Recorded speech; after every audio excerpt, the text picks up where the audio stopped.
여러분도 한 번쯤은 코인이나 주식으로 부자가 되고 싶다는 생각 한 번쯤 해보셨나요?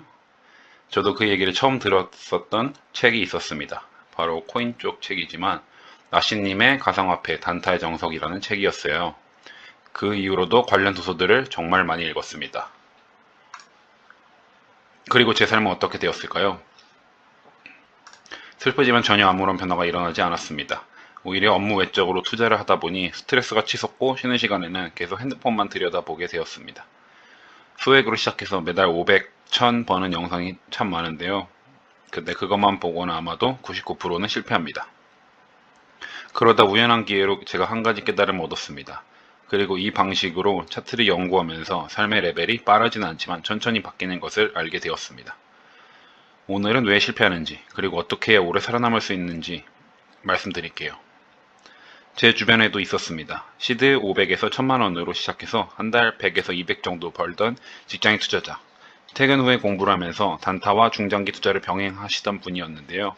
전업까지 꿈꾸면서 수익과 손실을 반복해 나가면서 몇 년은 버텼지만 결국 생활 불안정과 스트레스 그리고 시장에 휘둘려서 본업으로 복귀하게 되었습니다. 이게 흔한 스토리입니다. 유튜브나 뉴스에 나오는 대박 사례는 극소수입니다. 현실은 대부분이 결국에는 중간에 무너집니다. 가장 큰 이유는 근시안적 목표입니다.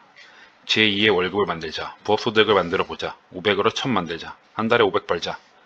이렇게 당장의 수익에만 집착하게 되며 주식에서는 급등주나 테마주, 2배, 3배 레버리지 상품을 등을 다루며 코인에서는 알트코인 등 리스크가 높은 종목만을 선호하며 즉각적인 수익을 추구하게 됩니다.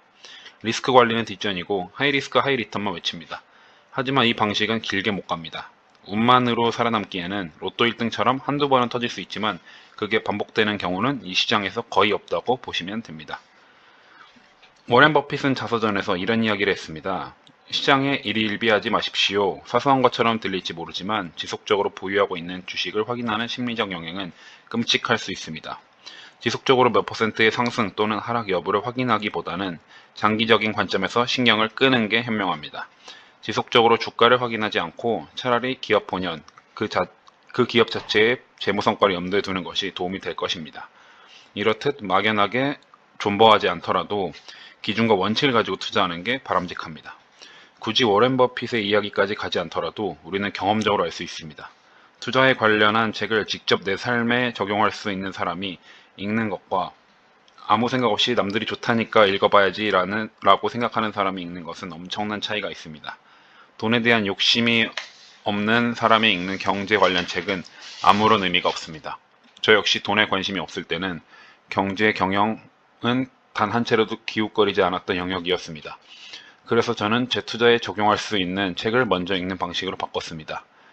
나의 상황을 다시 살피고 내가 지금 필요로 하는 책들을 읽기 시작했습니다.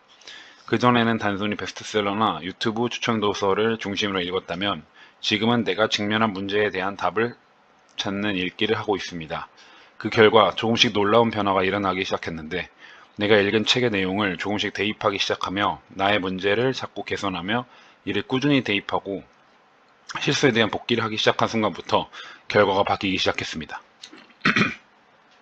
투자 시장에서 오래 버티고 결국에는 성공하는 사람들은 우선 시드를 키우는 데 집중합니다. 주식, 코인 수익뿐 아니라 본업소득, 저축, 부수입으로 시드를 불려나갑니다. 우리는 시드가 커져야 리스크 관리가 가능하고 작은 수익률에도 큰 금액을 벌 수 있습니다. 결국 본업이 투자 지속력의 엔진입니다. 이를 통해 심리적 안정성 또한 꾀할 수 있습니다. 직장을 포기하고 전업 투자를 하면 가장 큰 손실이 뭔지 아시나요? 돈이 아니라 커리어입니다. 일을 그만두면 경력은 끊기고 다시 돌아가기도 힘들죠. 반면 본업을 유지하면서 투자를 하면 마치 차에 듀얼 모터를 단 것처럼 더 안정적이고 빠르게 성장할 수 있습니다. 제가 가장 추천드리는 방법이기도 합니다. 절대 올인하지 마세요.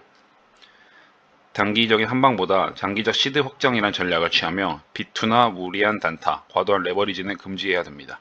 본업소득을 기반으로 투자금 확대를 추구해야 됩니다. 투자 방향은 리스크 관리 중심으로 설계해야 하며 99% 사람들에게는 이 길이 훨씬 안전하고 성공 확률도 높습니다. 이제 투자를 어떻게 해야 할지 감이 좀 잡히시나요? 지금 당장 어설픈 단타나 급등주 전략은 버리세요. 그리고 내 삶과 연결된 투자를 하며 이를 위한 지식을 습득하세요. 지식은 유튜브를 통해서든 책을 통해서든 다양하게 접목시켜서 나만의 방법을 찾아 나가면 됩니다. 모든 책과 영상은 완벽하지 않습니다. 나의 기준을 가지고 평생을 투자해 나가겠다는 건강한 투자자가 되셨으면 좋겠습니다. 당장 수익에 매몰되면 미래를 스스로 걷어차는 겁니다. 멀리 보고 본업을 지키며 천천히 시드를 키우면서 올바르고 건강한 투자를 하세요. 그게 결국 경제적 자유로 가는 가장 빠른 길입니다. 여러분이 유튜브를 보는 시간을 가장 의미 있는 시간으로 만들어 드리는 영상을 드리겠습니다. 감사합니다.